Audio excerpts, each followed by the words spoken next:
Well, it's been a long week. So I haven't touched my bike at all. I haven't done any kind of exercise whatsoever for a week. The week before that was way shorter mileage, but it was way harder riding. So we're in Wyoming, and it's always windy in Wyoming, but this has been a really hard day because the wind is just blowing us around, especially my husband who's driving something much bigger than I am. It's a beautiful area. You can't really see a whole lot at this moment, but it would be fun to get to explore this area a little bit, but not today. That's not in the plans today. Okay, I'm driving. I have to focus, so I'm not going to be looking at the camera. But it's been a pretty stressful day. Okay, yesterday was day one of this trip, and yesterday went pretty smooth. But there was one thing about 2 hours into our drive. My husband and I were talking on our radios, and he was talking to me, and all of a sudden his voice changed. He said, "Holy crap!" And I can't see what he can see because I'm behind him towing what he's towing, which there's no way I'd ever see anything going on in front of him. But anyway, he says, "Holy crap!" And he just goes off the road, and we're going in this area where there's like cliffs off the side of the road, and in my mind I just see him going over the cliff with, well, him and the dogs in the RV, and I was kind of freaking out, but I didn't even know what to say, because what do you say? I mean, I was just in shock, and I'm still kind of a little bit in shock. But anyway, once I got to where he was, when he said that, I saw the tire, like someone's spare tire, the rim and everything, in the path. And so I veered around it as well. And yeah, his life flashed before my eyes. It wasn't even my life. His life flashed before my eyes. It was so scary. But other than that, yesterday went all right. Today, though, we're driving through Wyoming, and it is windy. The people who were parked next to us at the RV park decided to stay an extra day because of the heavy wind gusts that are expected today. We just kept going, though. Actually, I didn't know anything about it, but anyway, we just kept going, and all day long we've just been white knuckling it, basically. The wind's been blowing us around a bit, and just now we stopped at Independence Rock rest area to go to the bathroom, just take a few minutes to calm back down.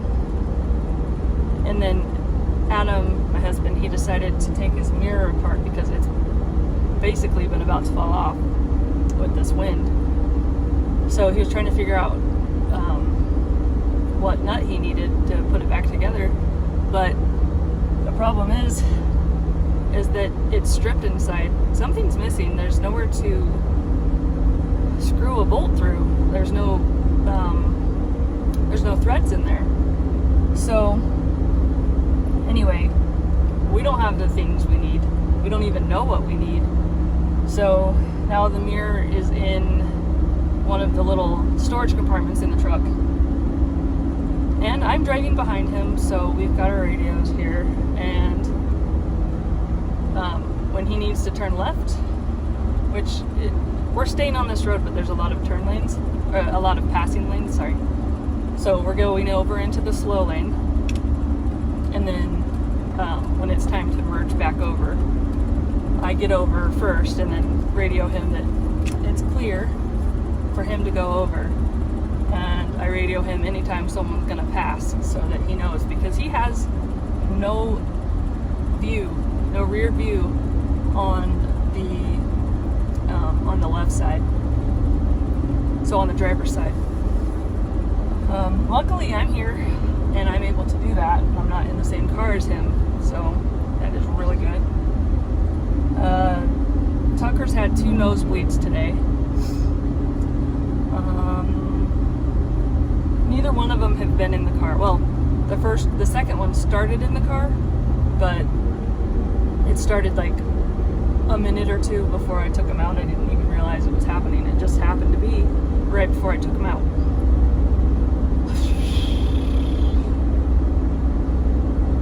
I'm worried about him. He's been to the vet. He's on antibiotics right now. But antibiotics, at some point, they're going to stop working on this thing. He's got a tumor in his sinus cavity. And a year ago, it started bleeding. And we were able to get it under control.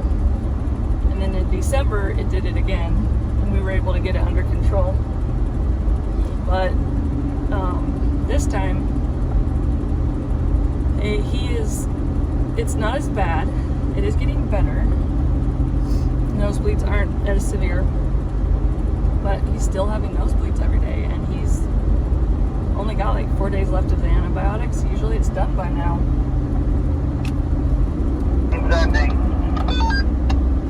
I'm over. You're good to come over.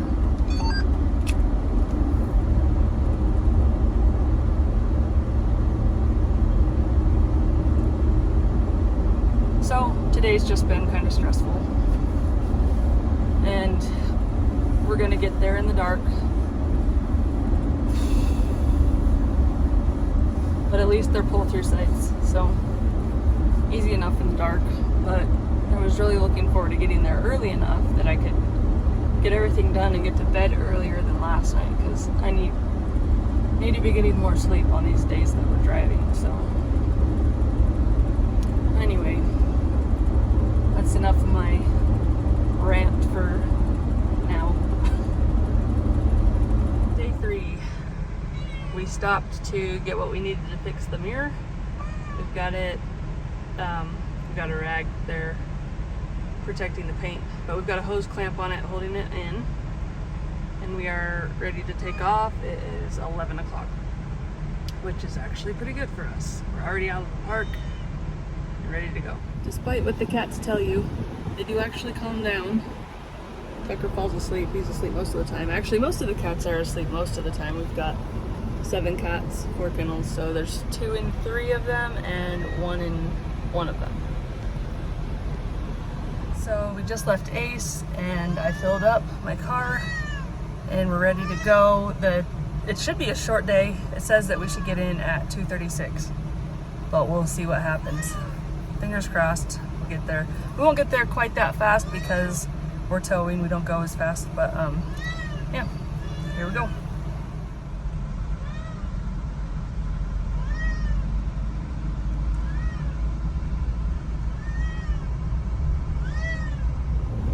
Just wanted to document that the cats do settle down once we get moving. When we're stopped, they wake up and they start meowing. But after about 20 minutes of moving, everybody goes quiet and falls asleep.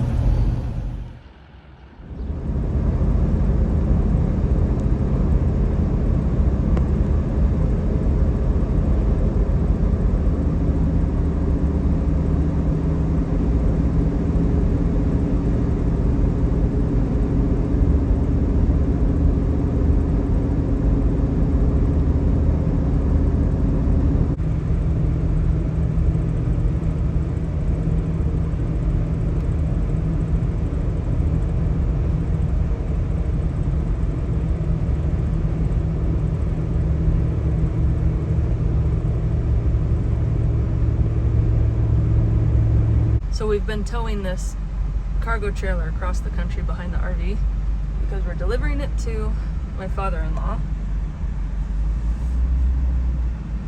and he is taking it from here.